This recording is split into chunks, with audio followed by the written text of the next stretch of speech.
जी राम जी योजना से विकसित भारत का निर्माण होने के साथ साथ पारदर्शिता बढ़ेगी तो ग्रामीण अर्थव्यवस्था को बढ़ावा मिलेगा। यह बात हमीरपुर होटल हमीर में पत्रकार वार्ता के दौरान पूर्व केंद्रीय मंत्री एवं सांसद अनुराग सिंह ठाकुर ने कही। अनुराग ठाकुर ने कहा कि जी राम जी में ग्रामीण विकास करने को लेकर महात्मा गांधी की सोच, ग्राम स्वरोजगार को साकार करने मोदी सरकार ने नए सिरे से काम करना शुरू किया है। उन्होंने कहा कि मनरेगा में भ्रष्टाचार को खत्म करते हुए 1,11,00,000 करोड़ रुपए खर्च किए हैं और जी राम जी में बेहतर काम किया जाएगा और जल संरक्षण आजीविका मिशन के साथ आपदा प्रबंधन के लिए भी काम किया जाएगा। इस अवसर पर विधायक इंद्रदत्त लखनपाल, आशीष शर्मा, पूर्व विधायक राजेंद्र राणा भी मौजूद रहे। अनुराग ठाकुर ने कहा कि विकसित भारत में 2047 के सपने का साकार करने के उद्देश्य से मोदी सरकार ने जी राम जी के माध्यम से विकसित गांव से रास्ता निकालते हुए पिछले 70 विकसित भारत जी राम जी बिल पेश किया, जिसमें जो भारत में गांव के विकास व अर्थव्यवस्था को बढ़ावा देने के लिए काम करेगी। उन्होंने कहा कि सबसे तेजी से बढ़ने वाली अर्थव्यवस्था भारत की है और अनुमान लगाया जा रहा है कि 7.3 की दर से अर्थव्यवस्था बढ़ेगी। ये गांव स्वराज के दर्शन को पूरा करने का काम नरेंद्र मोदी की सरकार महात्मा गांधी जी की सोच को कर रही है और पारदर्शिता और जवाबदेही तय करके कर रही है। फर्जी लाभुक और भ्रष्टाचार को रोकने के लिए बायोमेट्रिक अटेंडेंस होगी, जियो टैगिंग होगी, जीपीएस सिस्टम और आर्टिफिशियल इंटेलिजेंस का उपयोग किया जाएगा। एक दो आंकड़े मुझे आपको बताने बहुत जरूरी हैं जो शायद आपके लिखने के काम भी आएंगे। जैसे मैंने खादी ग्रामोद्योग की बात कही, 1,70,000 करोड़ से ज्यादा उसका टर्नओवर हुआ, लेकिन 11 वर्षों में इसकी प्रोडक्शन 347% बढ़ी और बिक्री 447% बढ़ी।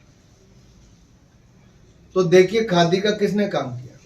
1.94 करोड़ लोगों को इसमें रोजगार स्वरोजगार के अवसर खादी उसमें मिले। पहले केंद्र से तय होता था, फिर राज्य तय करती थी 226 में से क्या क्या करना है। अब गांव में वो कमेटी बैठ के करेगी, गांव के लोगों के बीच में बैठ के तय करेगी। आपके गांव में अगर ये तय किया गया कि हमें पानी पे बल देना है तो पानी पे के काम होगा, फिर उसकी रिपोर्टिंग करनी पड़ेगी कि कितना काम हुआ।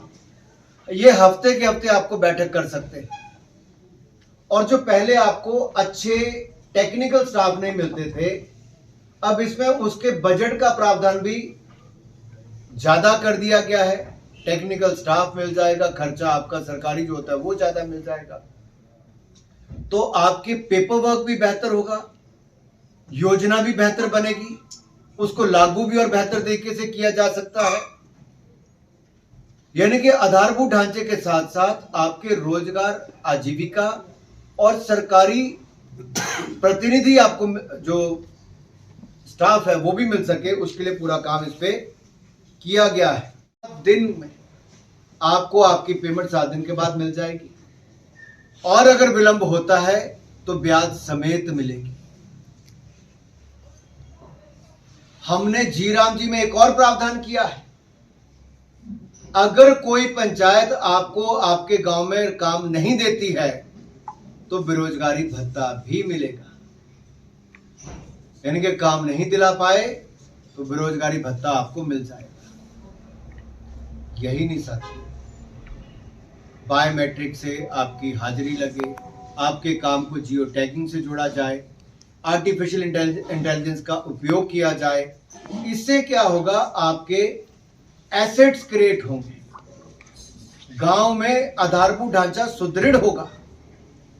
और हमने क्या तय किया है, मनरेगा में करते करते 226 योजनाएं हो गई, लेकिन गड्ढे खोदे जाते थे, गड्ढे भरे जाते थे, बारिश आती थी, गड्ढे फिर खाली हो जाते थे, कच्चे रास्ते बनते थे, वो खत्म हो जाते थे।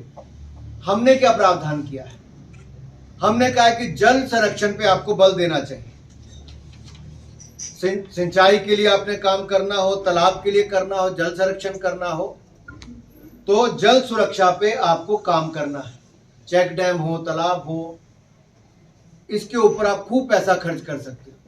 तो हिमाचल जैसा राज्य जहां इतनी बारिश होती है फिर भी वाटर टेबल नीचे है, तो यहाँ वाटर टेबल ऊपर भी आएगा, खेतों में पानी भी पहुंच जाएगा, पानी की समस्या का हल भी हो जाएगा। देश की अर्थव्यवस्था को दुनिया में 10वें नंबर से 4थे नंबर पे पहुंचाया है। अगर पिछली तिमाही को भी देखा जाए तो सबसे तेजी से बढ़ने वाली अर्थव्यवस्था भारत की है, 8.2% से। अगले वित्तीय वर्ष के लिए भी देखा जाए तो अनुमान ये लगाए जा रहे हैं कि 7.3-7.4% की दर से भारतीय अर्थव्यवस्था बढ़ेगी। लेकिन जो मोदी सरकार की सोच विकसित भारत के निर्माण की है, विकसित भारत 2047, उस लक्ष्य को हासिल करने के लिए विकसित गांव का भी और विकसित गांव से वो रास्ता निकलता है। इसलिए पिछले सत्र में ही विकसित भारत जी राम जी बिल हमने पास किया। एक ऐसी योजना